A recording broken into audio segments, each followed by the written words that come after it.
किसी समय की बात है, एक राजा ने अपने दरबार में पंडित जी को पूजा पाठ के लिए बुलाया। पूजा के बाद राजा ने पंडित जी से 3 जटिल सवाल पूछे। 1. भगवान कैसे दिखते हैं? 2.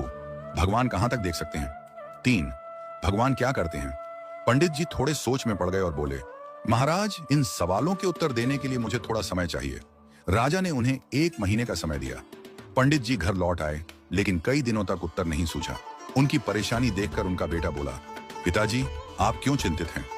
पंडित जी ने उसे राजा के सवालों के बारे में बताया। बेटे ने आत्मविश्वास से कहा, पिताजी, आप चिंता न करें, मैं इन सवालों का उत्तर दूंगा। अगले दिन दोनों राजा के दरबार में पहुंचे। राजा ने पंडित जी से पूछा, पंडित जी, आपने मेरे सवालों के जवाब खोज लिए? पंडित जी ने कहा, महाराज, मेरे बेटे ने इन सवालों के उत्तर देने का जिम्मा लिया है। राजा ने पूछा, तो बताओ, पहला सवाल, भगवान कैसे दिखते हैं? पंडित जी के बेटे ने मुस्कुराते हुए कहा, महाराज, कृपया एक कटोरी दूध मंगवाइए। दूध लाया गया। लड़के ने उसमें अपनी उंगली डालकर घुमाना शुरू कर दिया। राजा ने चौंक कर पूछा, यह क्या कर रहे हो? लड़के ने शांत स्वर में कहा, महाराज, क्या आपको इस दूध में मक्खन दिख रहा है? राजा ने सिर हिलाया और कहा, नहीं। लड़के ने उत्तर दिया, मक्खन इस दूध में ही है, लेकिन उसे निकालने के लिए दही जमाकर मथना पड़ता है। ठीक वैसे ही भगवान हर जगह हैं, पर उन्हें देखने के लिए ध्यान, साधना और सेवा का मंथन करना पड़ता है। राजा ने मुस्कुराते हुए कहा, अच्छा उत्तर दिया। अब बताओ, भगवान कहां तक देख सकते हैं? पंडित जी के बेटे ने कहा, महाराज, कृपया एक दिया मंगवाइए और उसे जलाइए। दिया जलाया गया और उसकी रोशनी चारों ओर फैल गई। लड़के ने पूछा, इस दिए की रोशनी कहां तक जा रही है?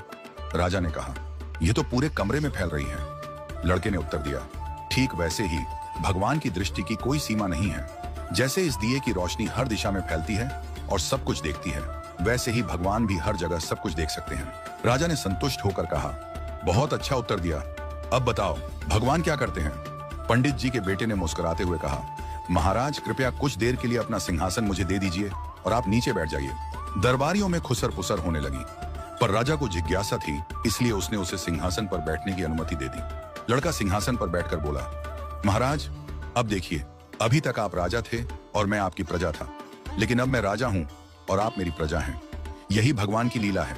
भगवान जिसे चाहते हैं उसे ऊंचाई पर बिठा देते हैं और जिसे चाहते हैं उसे नीचे उतार देते हैं। यही उनका काम है। राजा यह सुनकर चकित रह गया। उसने पंडित जी और उनके बेटे की चतुराई की सराहना की और उन्हें ढेरों उपहार दिए। राजा ने कहा, आज तुमने मुझे भगवान की शक्ति, दृष्टि और कार्यों का गूढ़ रहस्य समझा दिया। इस घटना के बाद राजा ने विनम्रता और सेवा का भाव अपनाया, क्योंकि वह समझ गया था कि भगवान हर जगह हैं और हर रूप में विद्यमान